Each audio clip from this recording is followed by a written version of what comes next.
ये उन सबके लिए कार्य करता है। मानवाधिकारों में जीवन और स्वतंत्रता का अधिकार दिया गया है। गुलामी और यातना से मुक्ति, राय, अभिव्यक्ति की स्वतंत्रता, काम और शिक्षा का अधिकार और बहुत कुछ इससे रिलेटेड चीजें जो है ये मानवाधिकार के अंदर जोड़ा गया है। इसकी जो शुरुआत है संयुक्त राष्ट्र के जितने भी सदस्य अनुयायी देश थे 1948 में, तो 1948 के अंदर सबसे पहले संयुक्त राष्ट्र के जो सदस्य देश थे उन्होंने इसको 1948 10 दिसंबर से इसको प्रारंभ किया है। साल में एक दिन जो इसका विशेष जो दिवस के रूप में मनाया जाता है वो 10 दिसंबर है। आवृत्ति इस पे जो कार्य है दैट मीन्स पे सम्मेलन होंगे, बैठक होगी, प्रदर्शनी होंगे, सांस्कृतिक कार्यक्रम किए जाते हैं। तो ये ईयरली वाइज कभी भी किए जा सकते हैं और इनको सभी विभिन्न देशों में संयुक्त राष्ट्र के जितने भी सदस्य देश हैं वहां पर इसको साल भर किया जाता है। जैसा कि मैंने बताया आपको, चाहे वो सांस्कृतिक कार्यक्रम हो, प्रदर्शनी हो, बैठक हो, सम्मेलन हो, जिनकी डेट्स निर्धारित की जाती है और उसके बाद ये कार्यक्रम किया जाता है। ये संस्था और क्या करती है इसके बारे में भी हम बात करेंगे, लेकिन उसके साथ ही मैं बात करूंगा कि भारत में मानवाधिकार जो है, जो आयोग के है हमारा राष्ट्रीय मानवाधिकार आयोग, जिसको कि हम इंग्लिश में नेशनल ह्यूमन राइट कमीशन कहते हैं और शॉर्ट में आप सभी हम लोग अक्सर भाषा में NHRC बोलते हैं जिसको, जैसा कि मैंने आपसे कहा NHRC national human rights commission, राष्ट्रीय मानवाधिकार आयोग। ये भारत में एक स्वायत्त विधिक संस्था है। जैसे कि मैंने आपको बताया कि संयुक्त राष्ट्र ने जब 1948 में इसको शुरुआत दी और 2011 23 सितंबर को सैंबल दिया, जो मैंने आपको स्टार्ट में बताया। लेकिन भारत के अंदर जो इसकी स्थापना हुई थी वो स्थापना हुई 12 अक्टूबर 1993 के अंदर। कब हुई? 12 अक्टूबर 1993 को हमारे भारत के अंदर राष्ट्रीय मानवाधिकार आयोग की स्थापना की गई। अब जैसा कि आयोग जब पीछे शब्द लग जाता है तो आप सबको पता है महिला आयोग, मानवाधिकार आयोग, विभिन्न प्रकार के आयोग हमारे यहाँ हैं। और ये जितने भी आयोग हैं, ये जो हमारी सरकार है उसकी एक ऐसी बॉडी है ये कि जो जिससे जो रिलेटेड है, जैसे कि आयोग है ये मानवाधिकार, तो ये देश के अंदर मानवाधिकारों का जो प्रहरी कह सकते हैं इसको हम, कि हमारे संविधान के साथ चलता हुआ, अभिनिश्चित करता हुआ अंतरराष्ट्रीय संधियों में निर्मित व्यक्तिगत अधिकारों का संरक्षण करता है। आपने देखा होगा न्यूज में या अखबारों में आपने पढ़ा होगा कि साहब वहां पर ऐसा हो गया तो मानवाधिकार आयोग की टीम जाएगी, कहीं दंगा हो गया तो उसकी जांच के लिए जाएगी, कहीं कोई दूसरे तरह के कांड हो गए तो हम देखते हैं कि वहां सरकार घोषित कर देती है कि वहां पर राष्ट्रीय मानवाधिकार आयोग की टीम जाएगी। वो जाती है, जितने भी उनके कार्य हैं, प्रणाली है, उनके अनुसार उसकी रिपोर्ट जो है वो सेंट्रल गवर्नमेंट को बाद में देते हैं, जिसके बारे में हम आगे चर्चा करेंगे। हम अभी जो हमारे वर्तमान में 2021 के अंदर न्यायमूर्ति श्री रंगनाथ को सबसे पहले जब 12 अक्टूबर 1993 को भारत में इसकी स्थापना की गई, इस विधिक संस्था की स्थापना की गई, तो न्यायमूर्ति श्री रंगनाथ मिश्र जो थे, इनको सबसे पहले जो है इसका अध्यक्ष बनाया गया। यह एक बहुसदस्यीय निकाय है जिसमें और भी मेंबर होते हैं, लेकिन रिटायर्ड सुप्रीम कोर्ट के जो मुख्य न्यायाधीश थे श्री रंगनाथ मिश्र, वो सबसे पहले अध्यक्ष बने थे हमारे NHRC के। वर्तमान की हम बात करें तो वर्तमान में 2021 में जो अध्यक्ष थे वो अभी तक हैं, जो बनाए गए थे उन अध्यक्ष का नाम है न्यायमूर्ति अरुण कुमार मिश्रा, जो वर्तमान में भी अध्यक्ष हैं। थोड़ा सा इसमें चेंजेस ये हुआ है कि 2019 तक इनका जो टाइम पीरियड था कि जो मानवाधिकार के अध्यक्ष और इनकी जो टीम हुआ करती थी, ये 5 वर्ष का इनका समय काल हुआ करता था। कितने टाइम? 5 वर्ष का, या 70 वर्ष की उम्र, जो भी पहले हो जाएगा उसको मान लिया जाता था। लेकिन इसके अंदर 2019 के बाद इसमें एक परिवर्तन किया गया, और परिवर्तन ये किया गया कि इसकी जो अवधि थी अध्यक्ष और उनकी समिति की, उसको घटा करके 3 वर्ष किया गया है, जो 2019 के बाद किया गया है।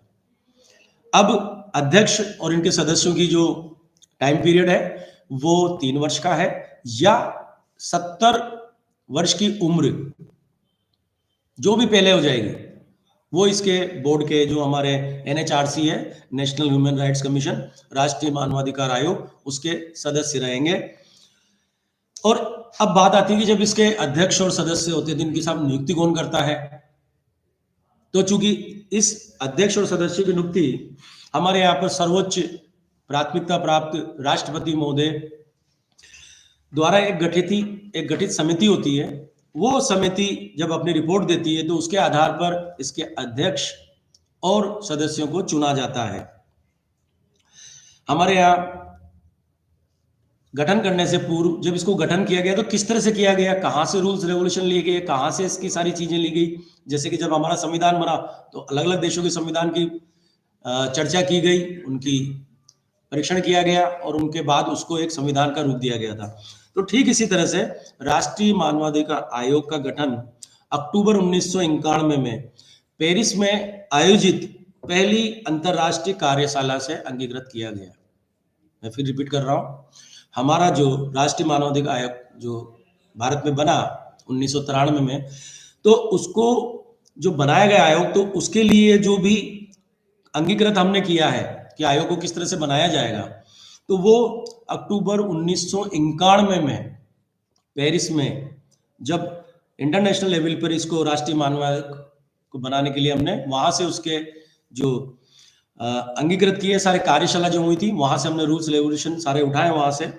और 20 दिसंबर 1993 में संयुक्त राष्ट्र महासभा द्वारा हमने कब बनाई, वहां से लिया 12 अक्टूबर 1993 को हमने बनाई भारत के अंदर, और 20 दिसंबर 1993 में संयुक्त राष्ट्र महासभा द्वारा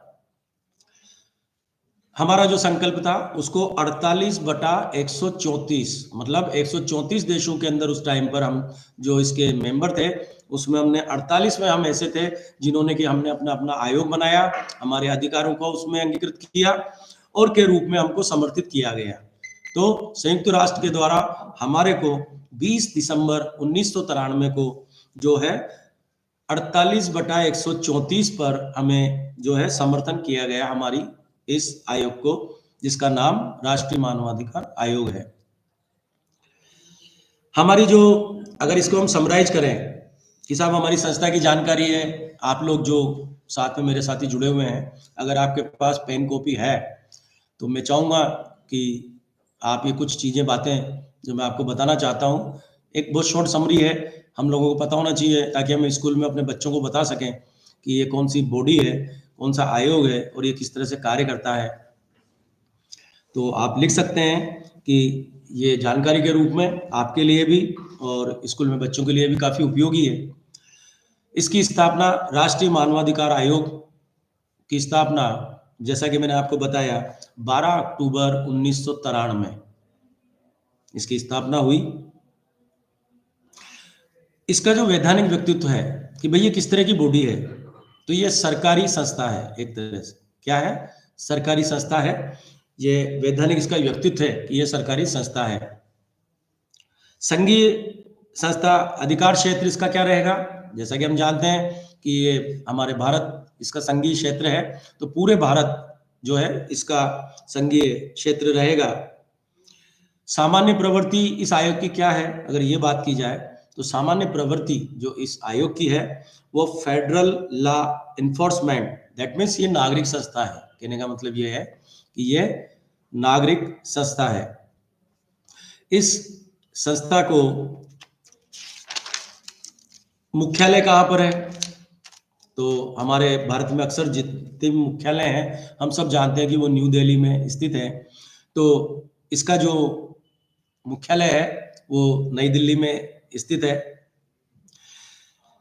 अभी एट प्रेजेंट इसके जो अध्यक्ष हैं वो मैंने आपको पूर्व में बताया कि न्यायमूर्ति अरुण कुमार मिश्रा, न्यायमूर्ति अरुण कुमार मिश्रा जो कि इसके अध्यक्ष के रूप में कार्य कर रहे हैं, और इसी आयोग के जयदीप गोविंद ये सचिव के रूप में काम कर रहे हैं। आप चाहे तो इसको लिख लीजिएगा, मैं आपको फिर बोल रहा हूं, अध्यक्ष के रूप में न्यायमूर्ति अरुण कुमार मिश्रा और जयदीप गोविंद अभी एट प्रेजेंट में सचिव के रूप में काम कर रहे हैं। अगर आप में से कोई ये लिखना चाहे कि सबसे पहले इस आयोग एनएचआरसी के अध्यक्ष कौन थे, तो मैंने पूर्व में बताया था कि जब 1993 में इसकी स्थापना की गई थी, तो श्री न्यायमूर्ति रंगनाथ मिश्र वो सर्वप्रथम इसके अध्यक्ष बने, और अभी जो है अध्यक्षता हमारे श्रीमान अरुण कुमार मिश्रा जी इसकी अध्यक्षता कर रहे हैं। अब ये आयोग जो है, इसके कुछ कार्य हैं, बनाया गया तो स्वाभाविक है कि कार्य होंगे, इसकी शक्तियां होंगी। लेकिन एक मजेदार चीज इसमें यह है कि बीच में इनके अध्यक्ष, इस आयोग के अध्यक्ष रहे थे हमारे मिस्टर एच.एल. सत्तू, जिनका नाम था एच.एल. सत्तू, और उन्होंने इसको एक उपनाम इस टाइप से दिया था। उन्होंने कहा था कि ये जो मानवाधिकार आयोग है, ये एक तरह से दंत विहीन बाघ, टीथलेस टाइगर है। आप समझ सकते हैं टीथलेस टाइगर, दंतहीन बाघ होता क्या है। दैट मीन्स क्यों कहा गया, बताता हूं मैं आपको। इसकी जो कार्य और शक्ति है, इसमें क्या है कि मानवाधिकार से जुड़े मुद्दों पर सरकार को इसका जो काम होता है वो परामर्श देना होता है, कि अगर वो संसद में कोई बिल ला रही है तो उसकी भी चर्चा करवाई जाएगी। कोई हमारे इंडिया में बड़ा कोई अगर ऐसा हुआ जाए, जांच करके आई है टीम, तो उसकी अपनी रिपोर्ट देगी। एक तरह से ये परामर्शदात्री निकाय है, इसको हम कह सकते हैं कि ये परामर्श देती है। किसको? सरकार को परामर्श देती है। अभी आपने हमारे पूर्व राष्ट्रपति का एक कमेटी के साथ उनको जुड़ा गया था, और उन्होंने एनआरसी के ऊपर अपनी एक रिपोर्ट दी है अभी सरकार को, कि प्रवासी जो है उनके ऊपर चर्चा चल रही थी। तो ठीक इसी तरह से ये परामर्शदात्री निकाय है, जो कि अपना जो भी परामर्श होता है और ये जो देती है, लेकिन इसके लिए दंड देने का अधिकार इस आयोग को नहीं है। ये आयोग सिर्फ रिपोर्ट दे सकती है अपना, कि भाई ऐसा ऐसा हुआ, इसमें ये था, ये दोषी है, इन्होंने ऐसा किया, वो है, या आप ये कर रहे हैं। तो दंत विहीन का मतलब क्या हुआ? इनको दंड देने का अधिकार नहीं है। दंड देने का अधिकार हमारी जो न्यायपालिकाएं हैं उन्हीं के पास स्थित है। इसके अलावा सरकार के कहने पर, केंद्र सरकार के कहने पर 1 वर्ष से पुराने मामलों को सरकार की सहमति से सुनवाई कर सकती है। अगर कोई ऐसे केसेस हैं, जब आप अखबार में या न्यूज में सुनती ना, सीबीआई की जांच बिठा दीजिए, आयोग की टीम जांच बिठा दीजिए, तो ऐसे जब मानवाधिकार आयोग की टीम को बिठाया जाता है किसी जांच के लिए, तो वो 1 वर्ष के अंदर अपनी जांच जो है वो कंप्लीट करके उसकी जो रिपोर्ट है वो सरकार को सौंप देते हैं, कि उस पर सरकार को फाइनल डिसीजन लेना होता है कि सरकार को करना क्या है। और 1 वर्ष से पुराने लेकिन वो केस होते हैं जिनको कि मानवाधिकार आयोग को दिए जाते हैं।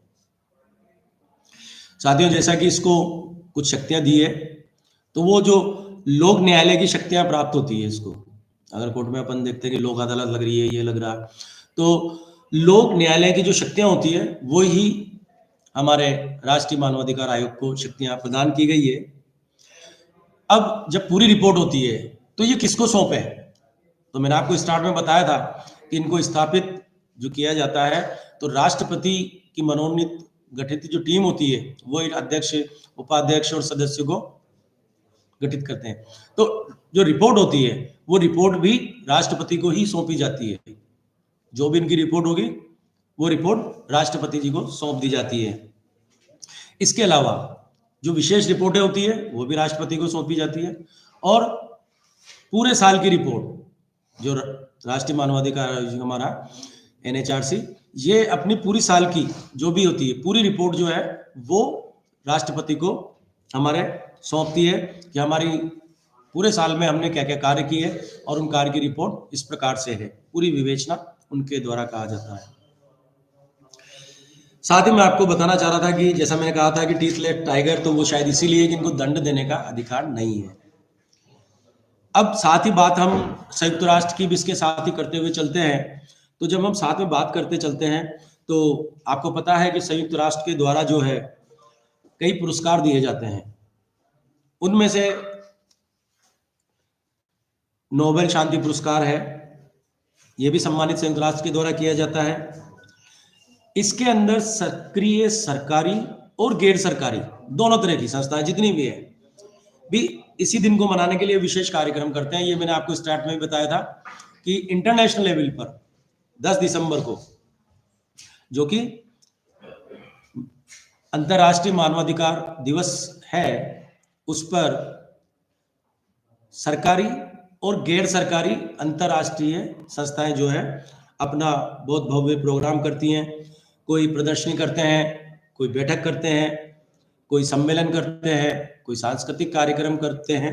तो इस तरह से सारी चीजों को करने के बाद अभी अगर हम 2024 की अगर हम बात करें तो शायद आपको पता होगा 2024 को संयुक्त राष्ट्र एजेंसी UNHRC से 5 अग्रणी महिलाओं को जो है वो डिक्लेयर किया गया है कि उनको पुरस्कार दिया जाएगा।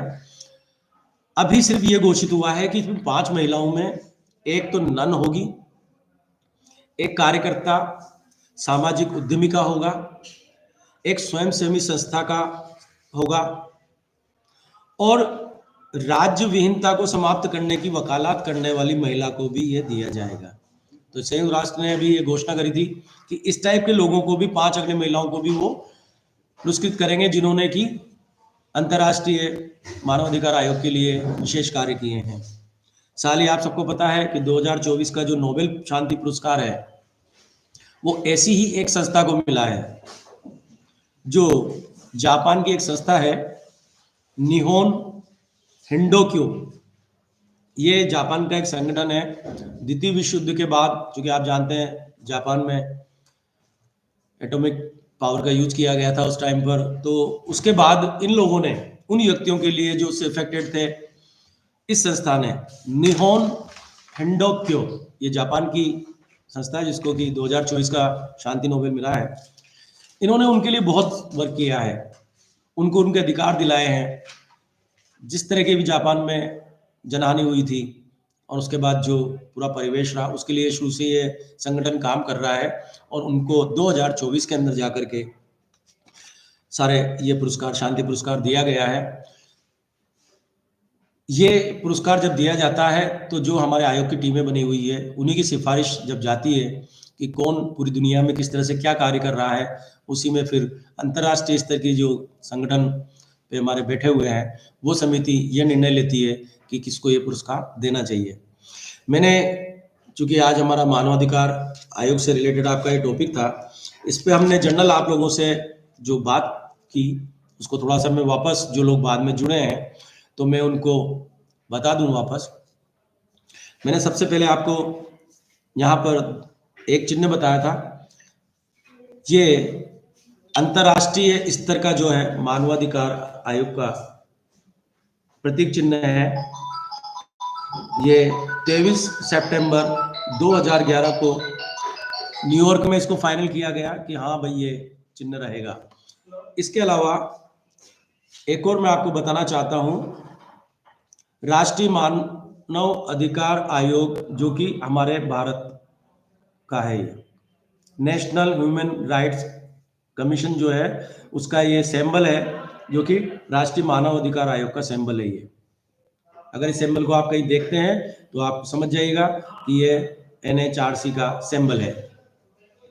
हमारे यहाँ पर जो सिंबल है जो संयुक्त राष्ट्र का है उसको तो 23 सितंबर 2011 को बनाया गया था, उसको अधिकार मतलब सिंबल को प्रभावी रूप से लागू किया गया था, और हमारा वाला जो है ये 12 अक्टूबर 1993 किया गया है।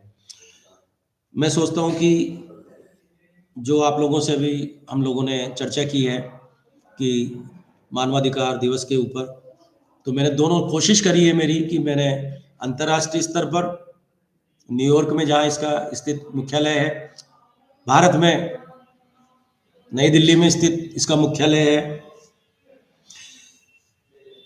सरकारी और गैर सरकारी संस्थाओं के साथ मिलकर के जो अंतर्राष्ट्रीय स्तर के होते हैं उनके साथ संस्थाएं काम करती है, सभी लेवल पे काम होते हैं।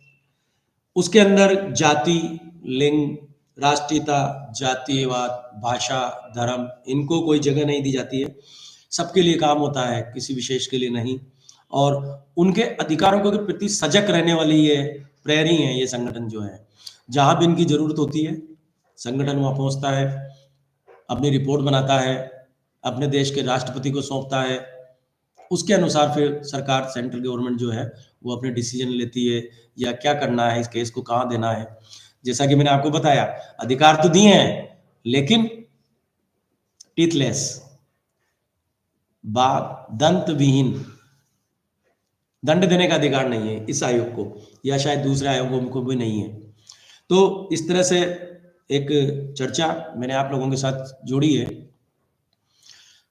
पूर्व में मैंने आपको बताया था, हमारे भारत में जो राष्ट्रीय मानवाधिकार आयोग है, मैं फिर रिपीट कर रहा हूँ इसको, जिन लोग लेट जुड़े हैं तो थोड़ा सा जानकारी फिर दे दूं। 12 अक्टूबर 1993 में दिल्ली में इसका मुख्यालय है। 12 अक्टूबर 1993 को इसको गठित किया गया। सबसे पहले अध्यक्ष जो बने हैं वो हमारे न्यायमूर्ति रंगनाथ मिश्र जो थे, वो इसके सर्वप्रथम सबसे पहले वाले अध्यक्ष थे। अभी टिल टुडे जो है वर्क कर रहे हैं, उनका नाम है अरुण कुमार मिश्रा जी, जो कि अभी वर्तमान में अध्यक्ष हैं। एक चेंजेस जो इसमें हुआ है हमारे भारत में कि 2019 से पूर्व तक तो अध्यक्ष और गठित सदस्यों का जो टाइम पीरियड था वो 5 साल का, और या फिर 70 साल की अगर उनकी एज हो जाती है तो उनको चेंज किया जाता था। लेकिन 2019 के बाद इसमें परिवर्तन आया है, और परिवर्तन यह आया है कि 3 वर्ष का इनका टाइम पीरियड अब कर दिया गया है। पहले 5 वर्ष का था, अब ये 3 वर्ष का कर दिया गया है, और या 70 वर्ष की वो एज लिमिट वही रखी गई है। तो जो भी पहले पूर्व हो जाता है उसके हिसाब से सदस्य को रिटायर कर दिया जाता है। राष्ट्रपति द्वारा एक गठित समिति होती है जो कि इनका चयन करती है, और ये चयन करने के बाद ये आयोग अपना कार्य करता है। मैंने बता दिया सरकारी संस्था है। संघीय इसका जो क्षेत्र है पूरा भारत है, पूरे भारत में ये आयोग की टीम कहीं भी जाकर के अपना कार्य कर सकती है केंद्र सरकार के कहने पर। भारत सरकार की ये परामर्शदात्री निकाय है, मतलब भारत सरकार को ये सभी मुद्दों पर अपनी राय प्रकट करती है जो कि मानवाधिकार से जुड़े हुए होते हैं, जिसके अंदर के हमारे वो कानून जो कि लोकसभा विधानसभा के अंदर भी लाए जाते हैं, तो उसके पूर्व इनके पास से निकल के आते हैं कि हाँ क्या सही है, क्या गलत है, क्या लागू किया जा सकता है, क्या नहीं करता। लेकिन इनको बस नहीं है तो इनको दंड देने का अधिकार नहीं है। ये अपनी रिपोर्ट दे देते हैं, उसी के आधार पर जो है सरकारें अपना कार्य करती है। और आशा है कि इस वर्चुअल सेमिनार में आप सब लोगों ने, जो मैंने आपको एक जनरल जानकारी, एक हमारा टॉपिक था, इसके ऊपर आपसे चर्चा की, तो मुझे आशा है कि आप लोगों ने इसके बारे में जो भी जानकारी मैंने आपको दी वो आपने ध्यान इस पे दे करके, और जो भी आपने नोट किया हुआ है, जो भी आपको जानकारी में रहे, तो मेरा निवेदन है कि कल स्कूल असेंबली में इसके बारे में जरूर बताया जाए, बच्चों को बताया जाए कि राष्ट्रीय मानवाधिकार आयोग क्या होता है, किस तरह से काम करता है, क्यों बनाया गया है। और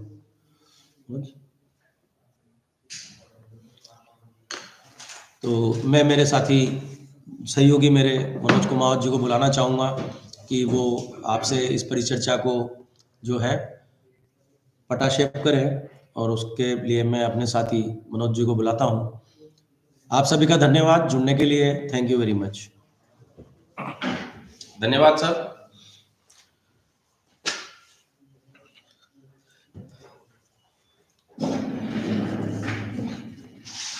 इन 3 दिनों में प्रत्येक दिवस 2 विषयों पर ऑनलाइन वेबिनार का आयोजन डाइट झालरापाटन के द्वारा किया गया। इसमें सभी साथियों जो ऑनलाइन वेबिनार से जुड़े और उन्होंने विषय पर संबंधित जो भी जानकारी थी प्राप्त करी। अब हम यही आशा रखते हैं आपसे कि जो ऑनलाइन वेबिनार के माध्यम से जानकारी आपको दी गई है उनको आप विद्यार्थियों तक जरूर पहुंचाएं, उनको सजग करें ताकि इनका उपयोग करके वो अपने जीवन को कुशल और उज्जवल बना सके।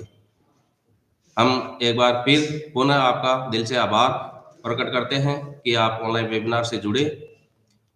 आगे होने वाली जो भी वेबिनार होगी तो आप व्हाट्सएप ग्रुप से जुड़े हुए हैं, इस ग्रुप से आप जुड़े रहे और जब भी कोई सूचना वेबिनार से संबंधित होगी तो वो ग्रुप के माध्यम से आपको पहुंचा दी जाएगी। इन वेबिनारों को आप कम आकलन इनका नहीं करें, क्योंकि जानकारी जो है जीवन में कहीं ना कहीं बहुत काम आती है। जैसा कि पिछले टॉपिक में पोक्सो एक्ट और गुड टच बैड टच पर हमने देखा कि हम बच्चों को ज्ञान तो दे देते हैं, बता तो दे देते हैं कि हाँ गुड टच क्या है, बैड टच क्या है, लेकिन अगर हम उनको पूरा ज्ञान नहीं देंगे ना तो वो किस प्रकार से किसी भी व्यक्ति के लिए बुरा हो सकता है। जैसे हमने एक डॉक्टर का उदाहरण लिया, बच्चे को तो हमने सिखा दिया कि टॉकिंग, लुकिंग ये सब बैड टच में आता है। अब डॉक्टर के पास जाएगा और अगर उसके गुप्तांग में कोई प्रॉब्लम है तो वो टॉकिंग भी करेगा, लुकिंग भी करेगा, तो डॉक्टर का तो बंटादार हो जाएगा। तो इसलिए जब भी हम ज्ञान देवे किसी भी विषय पर बच्चे को, तो अगर आप एक टाइम में उसको पूरा नहीं बता पाते हैं तो आप उस पर ब्रेक लेवे या दूसरे दिन के लिए छोड़ते हैं, तो उनको बताए कि इस विषय पर हम आगे कल चर्चा करेंगे, लेकिन पूरी जानकारी देने के बाद ही उस टॉपिक को क्लोज करें। किसी भी परिस्थिति में अधूरा ज्ञान किसी के लिए भी घातक हो सकता है, हानिकारक हो सकता है, किसी का जीवन बर्बाद हो सकता है। इसलिए हम आशा करते हैं कि इन दी गई विषयों में जो जानकारी है उनका आपने वास्तविक रूप में लाभ प्राप्त किया और अपने बच्चों तक और अपने समाज में, समाज के लोगों में जहां भी बैठक होती है इन जानकारियों को शेयर करें। धन्यवाद।